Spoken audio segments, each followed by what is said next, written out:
दो पार्षद कांग्रेस के हैं जो दोनों ओखला से हैं, और ये दोनों वहां राज्यपाल से बाकायदा इनकी सेटिंग हुई। किसी ने कहा कि इन्होंने 50,000 रुपए लिए, इन्होंने 50 लाख रुपए लिए, 50 लाख नहीं लिए, इन्होंने 1-1 करोड़ रुपया लिया। आज आरएसएस से बड़े नरेंद्र मोदी जी हो गए, तो अब नरेंद्र मोदी जी को गिराने के लिए आरएसएस अब जो है राहुल गांधी को सपोर्ट कर रही है यात्रा के अंदर। और ये मैं तस्दीक के साथ कह रहा हूं, आप पता कर लें, अगर 2002 के दंगों में अमित शाह जी को और नरेंद्र मोदी जी को कांग्रेस ने उनके किए की सजा दे दी होती, तो आज ना तो नरेंद्र मोदी प्रधानमंत्री होते, ना अमित शाह होम मिनिस्टर होते, ना आज आरएसएस इस मुल्क में भाजपा को रूल करा रही होती। अभी एमसीडी का इलेक्शन हुआ और इस एमसीडी के इलेक्शन में आम आदमी पार्टी को 134 सीट मिली और बीजेपी को 104 प्लस 9 113 सीट मिली, क्योंकि कांग्रेस और बीजेपी हमेशा से ये एक दूसरे के भाई बहन और सपोर्टर रहे। आज अगर नरेंद्र मोदी जी देश के प्रधानमंत्री हैं, अमित शाह जी अगर यहां के होम मिनिस्टर हैं, ये सिर्फ कांग्रेस की देन है। अगर 2002 के दंगों में अमित शाह जी को और नरेंद्र मोदी जी को कांग्रेस ने उनके किए की सजा दे दी होती, तो आज ना तो नरेंद्र मोदी प्रधानमंत्री होते, ना अमित शाह होम मिनिस्टर होते, ना आज आरएसएस इस मुल्क में भाजपा को रूल करा रही होती।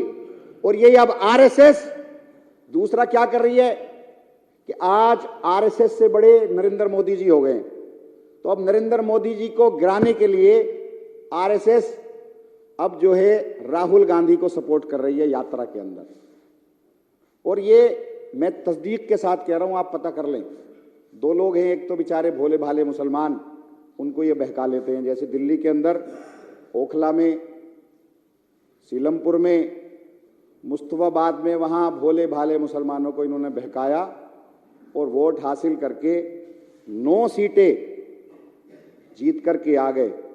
और ये 9 की 9 सीटें अब ये भाजपा की सीट हैं, क्योंकि इन्होंने जब ये 6 तारीख को शपथ लेनी थी और मेयर का इलेक्शन होना था, तो उससे एक दिन पहले जो कांग्रेस के एमएलए रहे हैं, एक्स एमएलए सीलमपुर से मतीन चौधरी, उसका एक बयान आया कि कांग्रेस के 9 के 9 पार्षद हाउस से बाइकआउट करेंगे।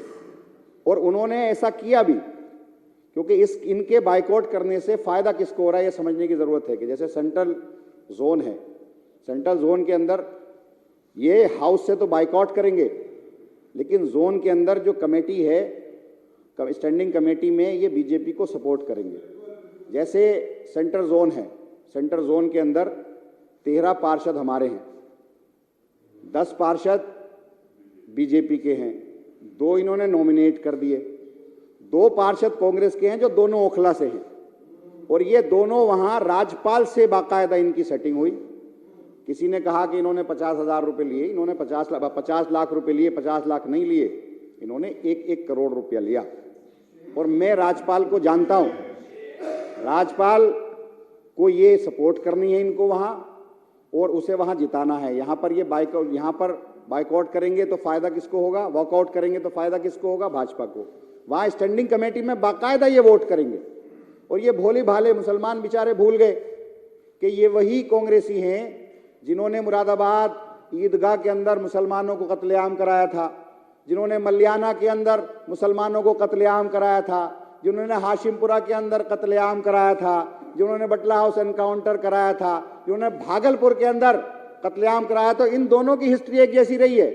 वो उधर कत्लेआम करते हैं या उन्हें बचाते हैं, ये इधर कत्लेआम करते हैं या उन्हें बचाते हैं।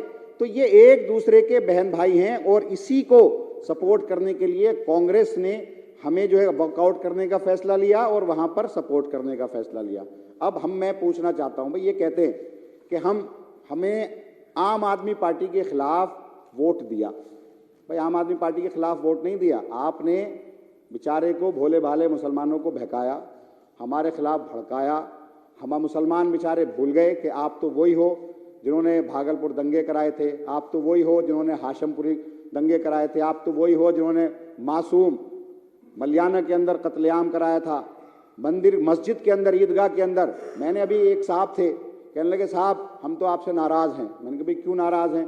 कि साहब दिल्ली दंगे और मरकज़ की वजह से नाराज़ हैं। मैंने कहा चलो जी आपकी बात ठीक है, मैं मान लेता हूँ, लेकिन आप मुझे ये बताओ कि पंजाब के अंदर हमारी सरकार है, पंजाब में लुधियाने के अंदर या मलेरकोटला के अंदर ईदगाह के अंदर नमाज पढ़ते हुए मुसलमानों को अगर हम कत्लेआम कर दें तो आप हमें माफ़ करोगे? कि साहब हम माफ़ नहीं करेंगे। तो फिर मैंने कहा ये बताओ कि जब ईदगाह, मुरादाबाद ईदगाह के अंदर कांग्रेस की हुकूमत थी और वहाँ पीएसी ने मुसलमानों का कत्लेआम किया था, वहाँ से लाशें भी उठाकर नहीं आ पाए थे, तो आपने उनको माफ़ कैसे कर दिया? कहने लगे साहब हमसे तो गलती हो गई।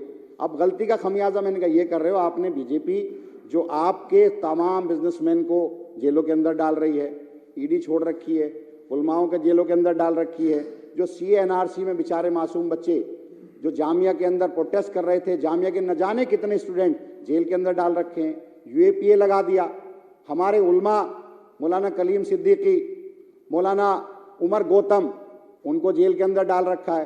तो जितने भी हिंदुस्तान के अंदर मुसलमान बिजनेसमैन हैं या आलिम हैं या मुस्लिम लीडरशिप है, उन सब को बीजेपी खत्म कर रही है और उसमें कांग्रेस उनको कहीं ना कहीं सपोर्ट कर रही है। कांग्रेस आवाज नहीं उठाती, सिर्फ मुसलमानों को हमारे खिलाफ भड़काती है, जबकि हमने तो ऐसा कोई काम किया ही नहीं। आज वो ये कहते हैं कि सब आप आम आदमी पार्टी को हम वोट नहीं डालेंगे हाउस के अंदर। भाई क्यों नहीं डालोगे? हमने क्या किया? हमने क्या नुकसान पहुंचाया? हमने तो ऐसा कोई काम ही नहीं किया जो किसी भी इंसानियत के खिलाफ हो। ना हमने मुसलमान के लिए कोई खिलाफ कोई काम किया, ना हमने किसी हिंदू के लिए खिलाफ काम किया, ना किसी सिख के लिए खिलाफ काम किया।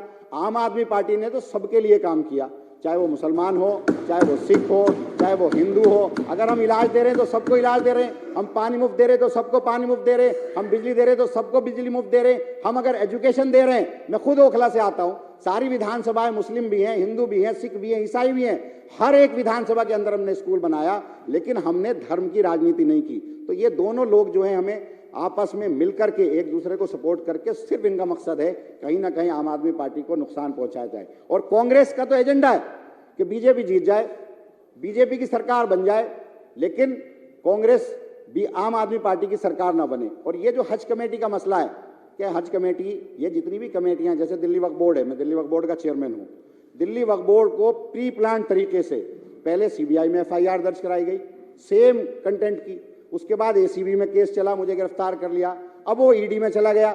तो अब आज वक्फ बोर्ड को खत्म कर दिया और भाजपा ने खत्म किया। कंप्लेन कौन करता है? कंप्लेन करते हैं परवेज हाशमी, कंप्लेन करते हैं चौधरी शरीफ, जो ये कांग्रेस ही हैं, मतीन अहमद। कांग्रेस कंप्लेन करती है, भाजपा उस पर इंप्लीमेंट करती है, और एक एक इदारे को, मुस्लिम इदारे को खास करके कांग्रेस के जरिए भाजपा बर्बाद कर रही है। आज दिल्ली वक्फ बोर्ड तबाह हो गया, वहां सैलरी देने वाला कोई नहीं है, सिग्नेचर करने वाला कोई नहीं है। उसका जो CEO है, CEO को प्रेशर कर रखा है उसने, LG ने, कि किसी भी कीमत पर अगर तुमने साइन कर दिया किसी भी चेक पे तो मैं छोड़ूंगा नहीं। मैं